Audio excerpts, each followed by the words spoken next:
नरेंद्र मोदी जब देश के प्रधानमंत्री बने तो उन्होंने अपने भाषणों से, अपने बयानों से इस देश की जनता को बहुत लुभाया। उन्होंने यहाँ तक दावा किया कि भारत अब विश्व गुरु बनने की ओर अग्रसर हो रहा है। इसी क्रम में उनके तमाम बयान ऐसे हैं जो अविश्वसनीय हैं, जो वैज्ञानिक कसौटी पर खरे नहीं उतरते हैं। उन बयानों को उनके विरोधी दोहरा करके उन्हें मजाक का पात्र भी बनाते हैं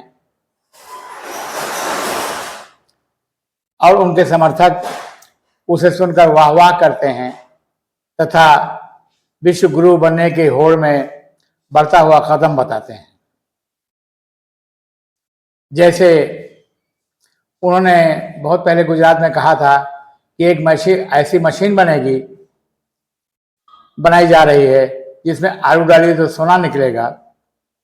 बाद में जब उसी बात को राहुल गांधी ने दोहराया तो उसकी क्लिप बना करके पूरे देश में प्रचार किया गया कि राहुल गांधी मशीन बनाने जा रहे हैं जिसमें आलू डालिए सोना निकलेगा, और इसे बचकानी बात कहकर उनका मजाक उड़ाया गया, उन्हें पप्पू के नाम से मशहूर कर दिया गया।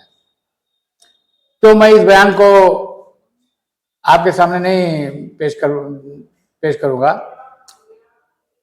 क्योंकि ये बयान बहुत पुराना है, इसकी क्लिप बड़ी मुश्किल से मिलती है।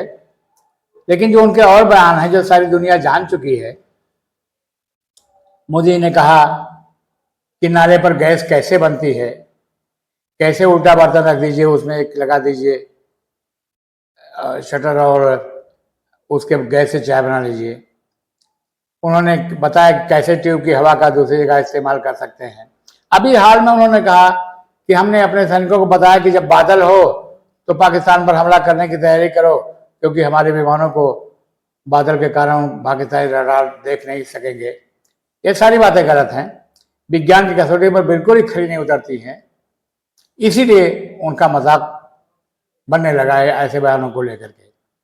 लेकिन वो भारत के प्रधानमंत्री हैं, तमाम लोग हैं जिन पर इनकी बातों का प्रभाव पड़ता है, उनका समर्थक वर्ग तैयार होता है और उन्हीं समर्थक वर्ग को लोग अंधभक्त कहते हैं।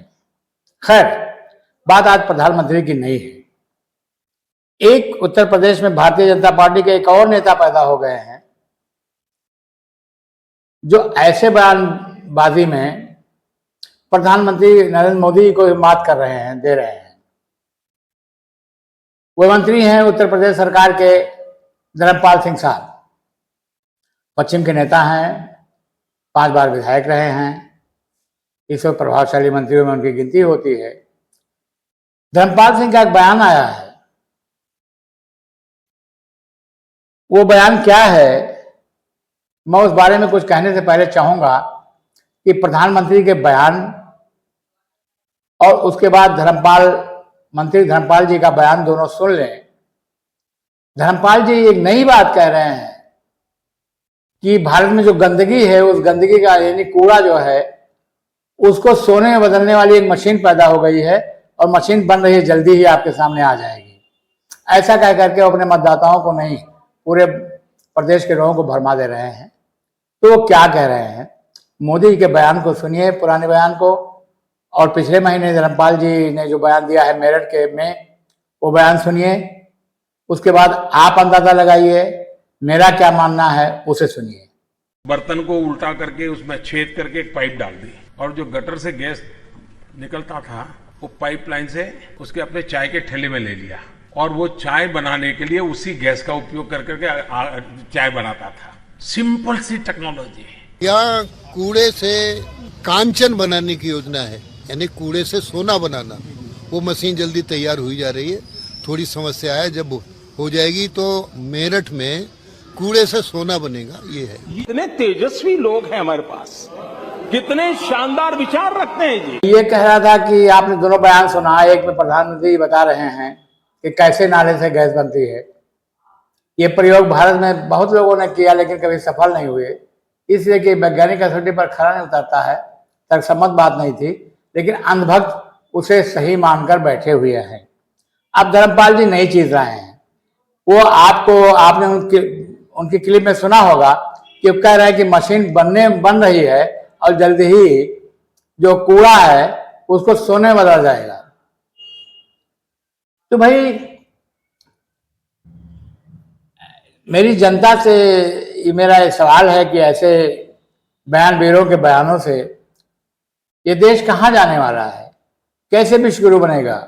विश्वगुरु बनने के लिए हमारी शिक्षा चाहिए, हमारी समाज की हैसियत चाहिए, कृषि के क्षेत्र में क्रांति चाहिए, उद्योग चाहिए, कुटीर उद्योग चाहिए, दूसरे देशों से यहाँ फैक्ट्रियां लगनी चाहिए। कुछ भी नहीं हो रहा है। ये बयानबाजी से हमारे देश के सत्ताधारी वर्ग के जो बयानवीर हैं अपने बड़े बड़े आश्चर्यचकित करने वाले बयानों से ही देश को विश्वगुरु बनाने पर तुले हैं। लेकिन सच्चाई ये है कि हमारी वास्तविक जिंदगी नर्क होती जा रही है। आम आदमी परेशान होता जा रहा है। तो आपसे निवेदन है कि ऐसी अपीलों पर ध्यान न दें। ये उन्हीं अपीलों को माने जो सामाजिक और वैज्ञानिक कसौटी पर खरी उतरती हूँ। इसी के साथ मैं अपनी बात समाप्त करता हूँ। कपिल वस्तु पोस्ट चैनल को लाइक कीजिए, सब्सक्राइब कीजिए और मित्रों हमारी ये पोस्ट कैसी लगी इस पर कमेंट भी करिए और अपने कमेंट से अपनी राय को अवगत कराइए ताकि हम एक नए विषय पर वीडियो बनाकर आपके सामने ला सकें। धन्यवाद, नमस्कार।